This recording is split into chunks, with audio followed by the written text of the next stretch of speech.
Nu, šį kartą reisas toksai, kad tiesiog nėra ką filmuoti. Tai bus toksai, kaip sakoma, tikras minkimas vaško iš šūdą. Ten kažkiek tai įdėsiu audros, kai buvau patekusi šiokia tokia. Ir pasakojimą apie tai, ką reiškia rodyti posūkius, visą laiką prastumsiu. Nu, va, savaitgalis, palikta mašina. Ir iš karto problema, sudaužė kažkas. Išpuolė pasivaikščioti. Čia prie to kažkokio tai bebrų.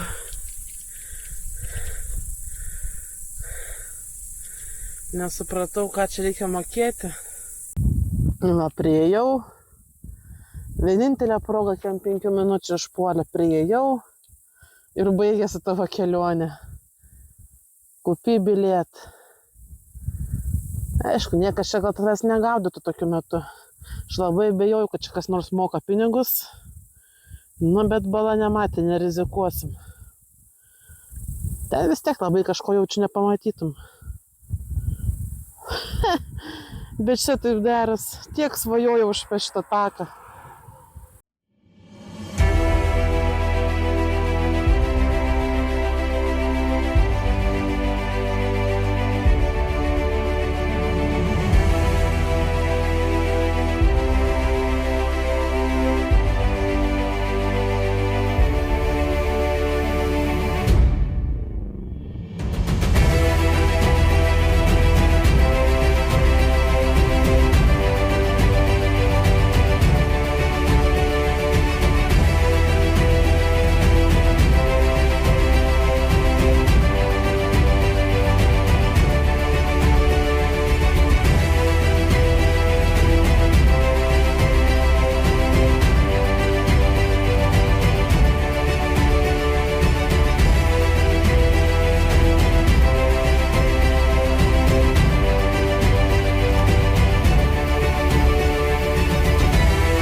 Norit paklausyti, kaip gera miegoti vakar naktį.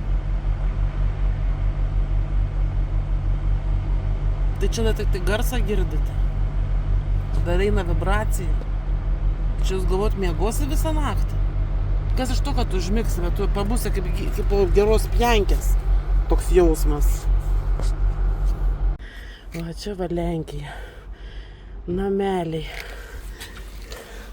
O nameliai.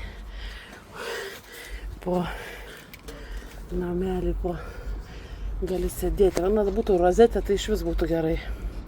Bet va čia Lenkija. Ne tai, kad vokiečiai nėra kur sėdėti.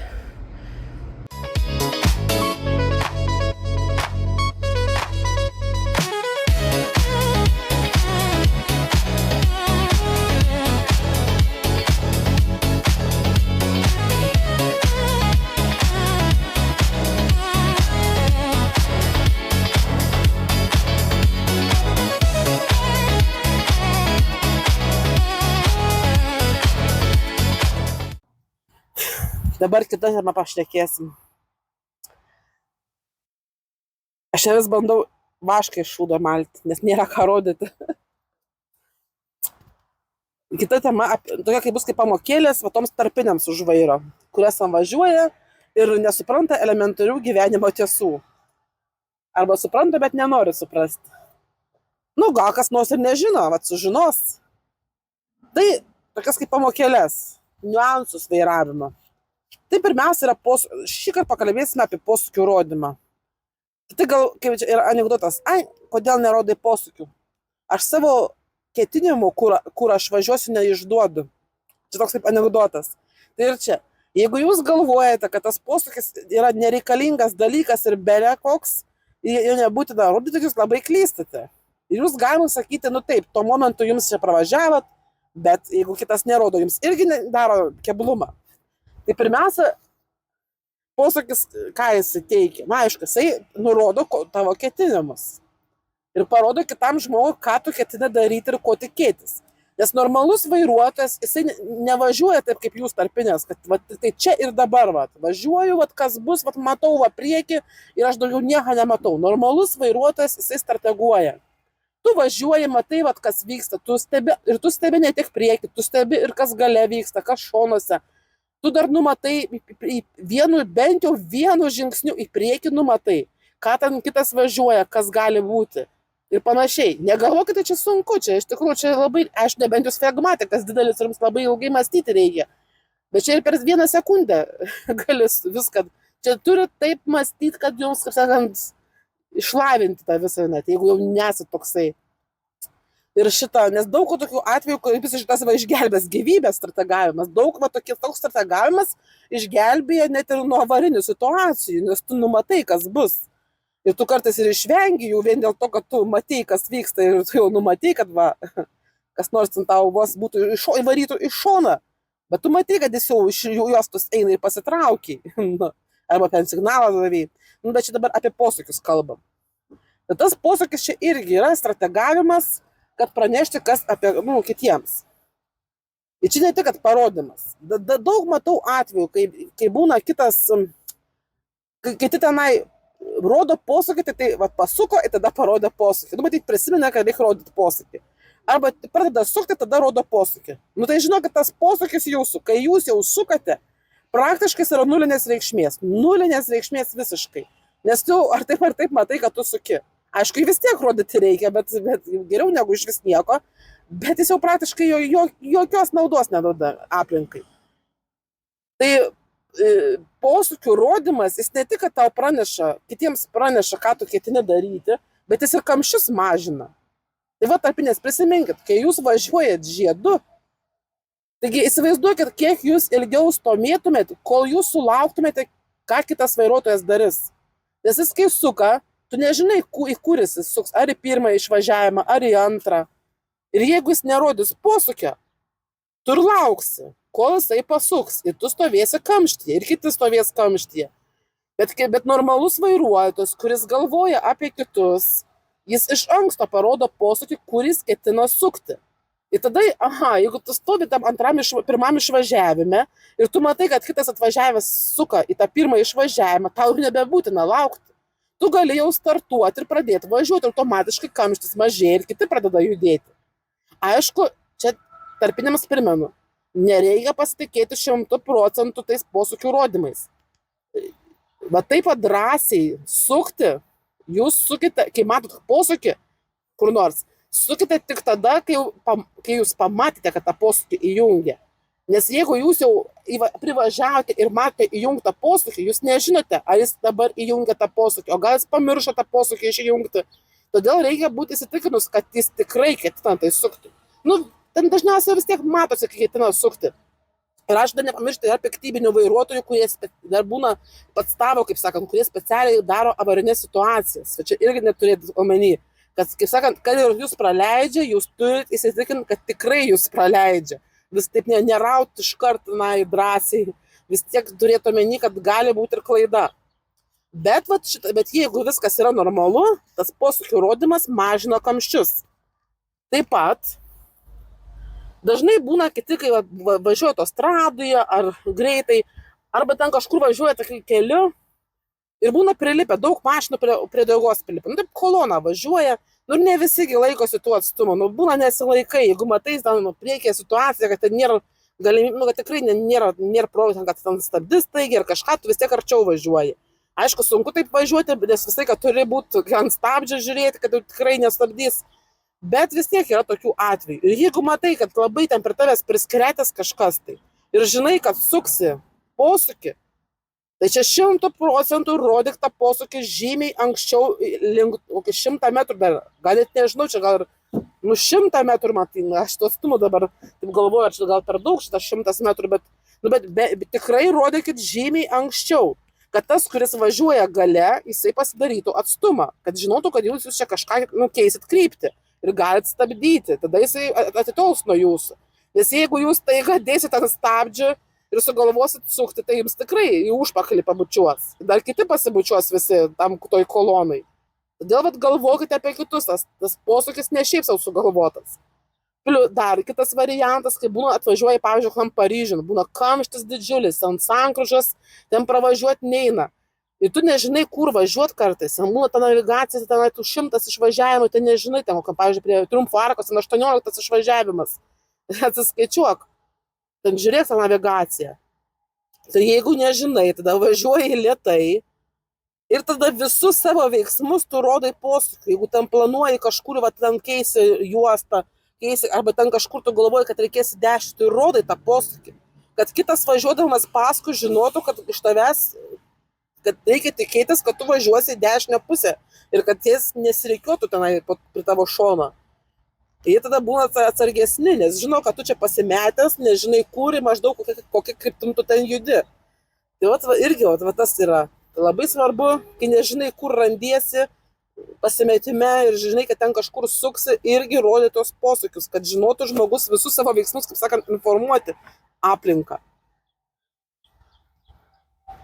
Na ir posūkių tie dar rodymai, tai aišku, padėka yra, kai matai, kad tikrai vairuotojas tave praleido kažkur, užleido, kažką padarė tokio, ką kitas šiaip nedarytų, kai sakant, dėl tavęs pasistengia, tai dažniausiai būna avarinį, pas mus įprasta avarinį, bet taip trumpam, neilgam, taip vieną kartą paspaudi, trumpam užsidėję su posūkių signalas, nes ten pas juos avarinis biškį baudą gali gauti. Bet tai aš vis tiek avarinį jungiu, man kažkaip patogiau. Nes aš kažkaip trumpiau sumirksa, ten tas tie posūkiai, ten paskui mirksta ten ilgai. Nu, tai reikia mokėti dar. Į vieną pusę, į kitą, taip dešinę kairę. Avarinis, taip labai trumpai sumirksi. Tačiau yra padėka, kad jūs kažką, tai, kaip sakant, ar tam praleidote jį tenai, pavyzdžiui, būna greičiau lenkia jūs tenai, jūs jį praleido, norėjot įsireikiuoti, bet paskui persiekot, praleisit, tai būna padėkoja. Arba ten kur nors sankryžai, kur nors ten, kur būna sunku išvažiuoti, tave praleido, nors neturėjo praleisti. Jis save praleido, irgi padėkoja. Vienu žodžiu, yra ten tų visokių. Tai žinokit, jeigu avarinis sumirks, reiškia, čia yra padėka. Arba ten sumirksi, arba posūkį į abi pusės. Tai reiškia, irgi čia yra padėka už kažką tai. Dar jeigu važiuojat Olandijai, įprasta Belgijai, Vokiečiuose, Šveicaruose tokiuose, tai pas mus yra įprasta mirksėti lempomis. Jeigu, kad tipo praleisk mane, aš greičiau važiuoju.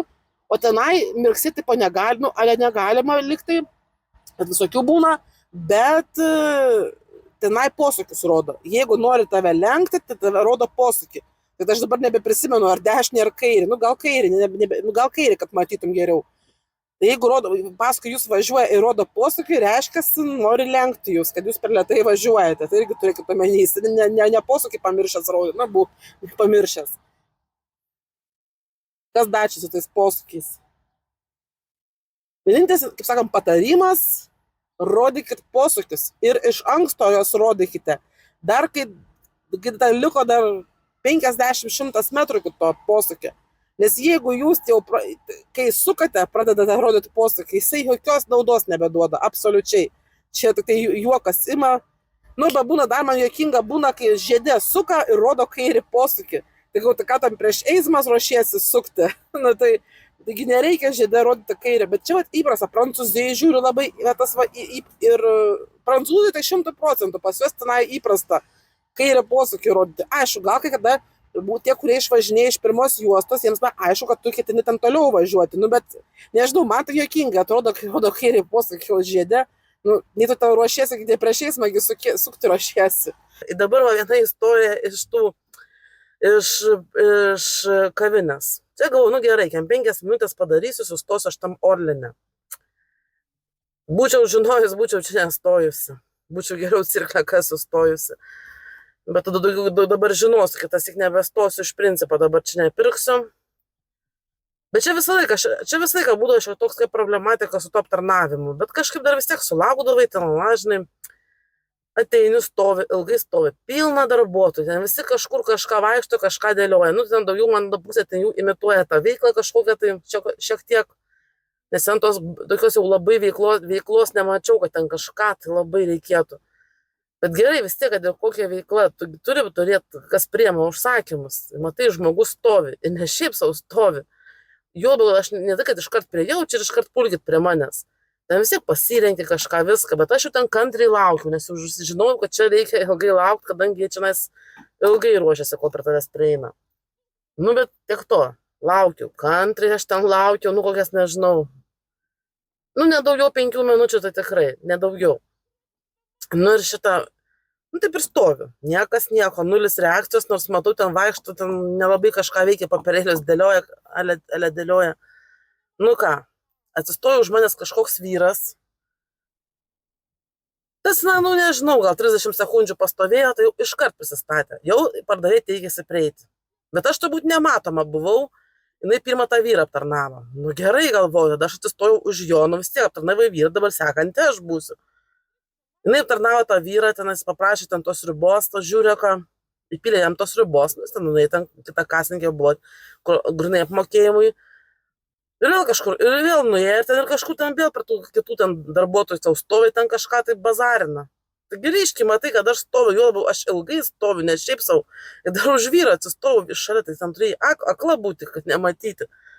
Nu, iš principo nebepirkau nieko, aš ten galiu sakyti, o čia kelk balsą, dar kažką ten, aš jau aš iš principo pakelčiau balsą, ten būčiau kažką, tai ten, aha, bet supranti, galvoju, paskui pakelsiu balsą, o aš ten norėjau, nes ten daugiau valgyti, nieko turiu užsisakyti maistą, kad gamintų, tai galvoju, paskui dar prispjaudęs tą kiaušinienę, tai galvoju, vien dėl to nebepirkau, bet užpirkau, parašiau atsiliepimą jiems atitinkamą. Dabar aš daugiau manęs čia koja šitam Orline nebus. Bet tuomet biškai tik išdūrė, va, būčiau gal toliau važiavusi. Dar būčiau tom cirką pavalgiusi dar. Tai va kaip būna. Principo reikalas. Principo reikalas, aš nepirksiu ir nebepirkau, galvoju, ir nebelauksiu.